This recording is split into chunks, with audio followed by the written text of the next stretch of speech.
Melanjutkan cerita sebelumnya, di mana Qin Nan sedang dikeroyok oleh 3 pengawal Feng Shui. Hal itu membuat Qin Nan menjadi marah.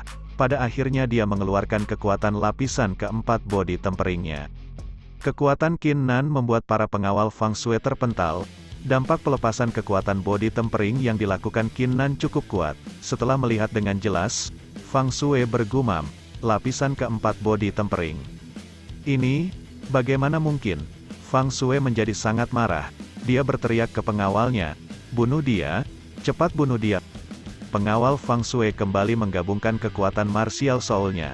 Kekuatan mereka bertiga saling terjalin, itu membuat peningkatan kekuatan yang cukup besar. Melihat hal itu membuat Qin Nan berpikir, itu teknik gabungan. Samar-samar ada kekuatan yang menghubungkan mereka bertiga, terlihat martial soul salah satu pengawal menghubungkan 2 pengawal lainnya. Setelah penggabungan mereka bertiga selesai, ketiga pengawal itu bergegas maju, dan menyerang Qin Nan. Di sisi Qin Nan, dia bergumam, energi yang sangat kuat. Teknik gabungan itu bahkan hampir setara dengan lapisan keempat body tempering. Tidak heran, meskipun ketiga orang itu memiliki martial soul level Huang tingkat 1, dan kultivasinya berada di lapisan ketiga body tempering, mereka bisa menjadi penjaga Feng Shui. Ternyata mereka memiliki teknik semacam ini. Tapi, Qin Nan tersenyum dengan keadaan saat ini. Dia menggenggam pedang di punggungnya. Dia bergumam, "Ini tidak akan bisa menghentikanku." Pedang itu dikeluarkan. Qin Nan bersiap melepaskan teknik pedangnya untuk melawan para pengawal Feng Shui yang bergegas menyerangnya. Tebasan yang sangat kuat dilepaskan ke arah para pengawal yang menyerang Qin Nan. Kekuatan itu sangat kuat. Di sisi pengawal yang menyerang Qin Nan, mereka sangat terkejut dengan serangan yang datang ke arah mereka. Tanpa bisa menghindar, serangan Qin Nan langsung mengenai tubuh para pengawal tersebut. Ledakan yang cukup besar terjadi, dan menghancurkan pepohonan di sekitarnya. Tidak hanya mengenai para pengawal, serangan itu juga berdampak langsung kepada Feng Shui. Dia terpental ke belakang. Pada akhirnya, Feng Shui menabrak dinding batu, hingga dinding batu itu hancur. Dia memuntahkan seteguk darah dari mulutnya. Feng Shui merasakan sakit di sekujur tubuhnya. Dia berkata, "Ini tidak mungkin. Kau itu cuma sampah." Wajah Feng Shui tercengang. Dia tidak pernah mempercayai kenyataan yang terjadi. Melihat ke depan, Feng Shui melihat Qin Nan dengan wajah pembunuh datang mendekatinya. Dia diselimuti dengan hawa pembunuh. Dalam posisi bersimpuh, Feng Shui berkata, "Kau, apa yang akan kau lakukan? Jangan mendekat." Qin Nan terus berjalan mendekati Feng Shui. Itu membuat Feng Shui semakin ketakutan. Qin Nan berkata, "Takut? Ternyata ada kalanya seorang Feng Shui ketakutan. Kau tadi mengatakan akan mematahkan anggota tubuhku, dan menghancurkan dantianku. Sekarang aku harus minta maaf, karena penjagamu tidak sengaja terbunuh olehku. Mereka tidak bisa menyelesaikan tugasnya, untuk mematahkan anggota tubuhku, dan menghancurkan dantianku. Jadi selanjutnya, apa kau akan membunuhku dengan tanganmu sendiri?" Feng Shui menundukkan kepalanya. Dia gemetar, dan dia sangat ketakutan dengan kekuatan yang ditunjukkan oleh Qin Nan sebelumnya. Dia menakupkan tangannya dan memohon kepada Qin Nan, "Tolong jangan bunuh aku. Aku tidak akan pernah berani melakukannya lagi. Aku mohon." Qin Nan menatapnya. Kemudian dia berkata, "Kau tidak akan punya masa depan lagi." Feng Shui berkata, "Qin Nan, aku adalah nona muda dari keluarga Fang. Kau tidak bisa membunuhku. Jika kau membunuhku, ayahku tidak akan pernah melepaskanmu.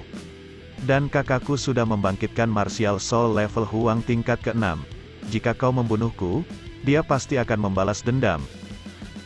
Mendengar perkataan Feng Shui, Qin Nan berpikir, martial soul level Huang tingkat 6. Fang Rulong bahkan membangkitkan level Huang tingkat 6. Tapi aku tidak pernah mendengarkannya. Keluarga Fang menutupi masalah ini dengan sangat baik. Apakah mereka mempunyai suatu rencana? Melihat Qin Nan diam, Feng Shui merasa kalau perkataan sebelumnya membuat Qin Nan menjadi takut dengan kakaknya, yang sudah membangkitkan martial soul level Huang tingkat 6. Feng Shui kembali arogan.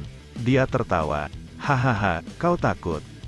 Dia menunjuk Qin Nan dan berteriak, "Beraninya sampah sepertimu menyerangku. Sekarang cepat berlutut, dan biarkan aku memberimu 100 pukulan, lalu potong kedua tangan dan kakimu. Dengan begitu aku bisa mengampunimu." Melihat tingkah Feng Shui yang kembali arogan, Qin Nan tersenyum. Dia hanya berkata, "Begitukah? Fang Shui, kau benar-benar menarik, sampai sekarang kau masih berani mengancamku. Sekarang kita berada di Gunung Longhu, bahkan jika aku membunuhmu, siapa yang tahu?" Mendengar perkataan Qin Nan, membuat Fang Shui kembali ketakutan. Wajahnya memucat, dia berkata, "Kau?" Di depannya, Qin Nan sudah mengeluarkan pedangnya, dia mempersiapkan serangan untuk membunuh Fang Shui. Sebelum menyerang, Qin Nan berkata, "Dan juga aku tidak takut dengan ayahmu, karena ayahku juga patriark keluarga Qin. Selain itu, aku bahkan tidak takut dengan saudaramu, karena di mataku, dia sama sekali tidak layak untuk disebutkan.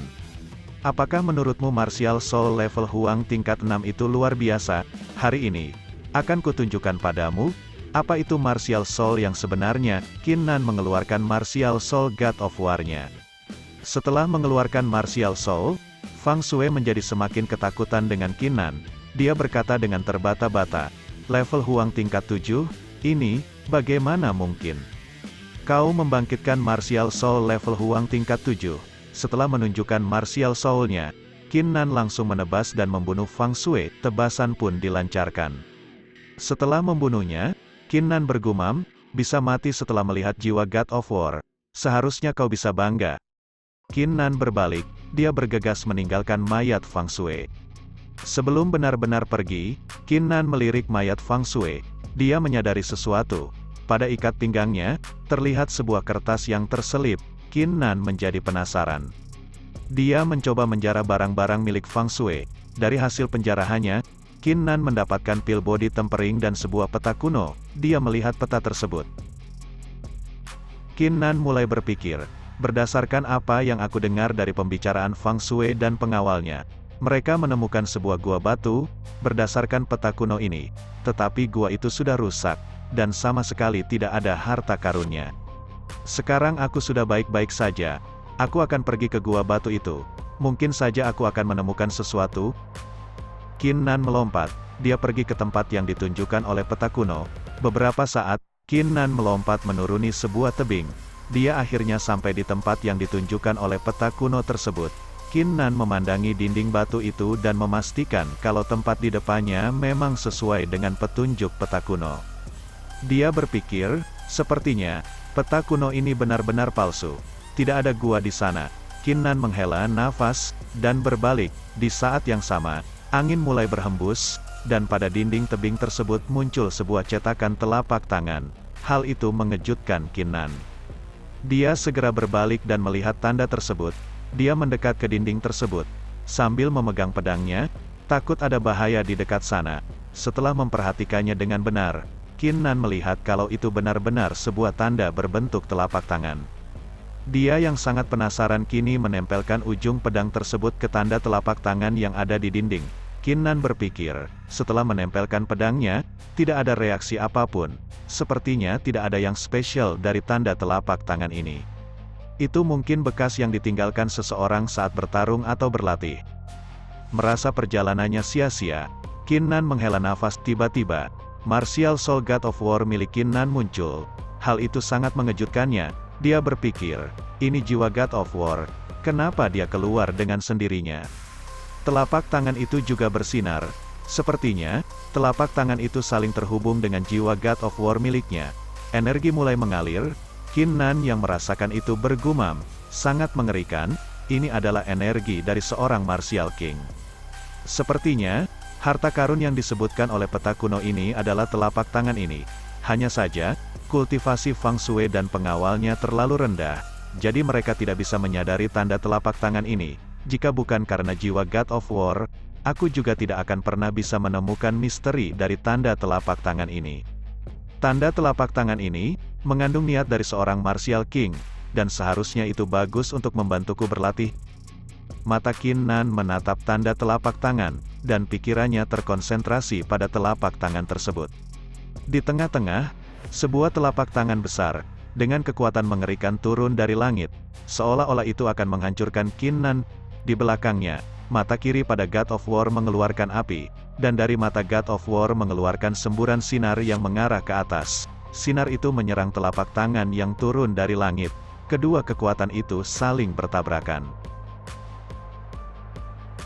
Qin Nan yang masih duduk bermeditasi, tiba-tiba dimasuki oleh sebuah kekuatan. Kekuatan itu berasal dari telapak tangan yang dihancurkan oleh cahaya keemasan God of War, dan berubah menjadi aliran pikiran dan memasuki Qin Nan. Dia dalam keadaan tenang, dan merasakan kekuatan yang memasuki pikirannya. Dalam hatinya ada sebuah sublimasi baru. Qin Nan masih terus bermeditasi di depan dinding yang berisikan tanda telapak tangan tersebut. Sesaat kemudian, dia membuka matanya, dan di saat yang sama, mata kirinya mengeluarkan kobaran api. Kemudian, dari matanya Qin Nan menembakkan cahaya kemasan, seperti yang dikeluarkan oleh God of War. Cahaya itu menabrak dinding batu dan membuatnya retak. Melihat itu Qin Nan bergumam, kehendak Martial King, itu sangat mengerikan. Aku hanya merasakan sedikit energinya, dan mendapat peningkatan kekuatan yang luar biasa. Jika aku bisa sepenuhnya memahami kehendak Martial King itu, kekuatanku pasti bisa meningkat pesat.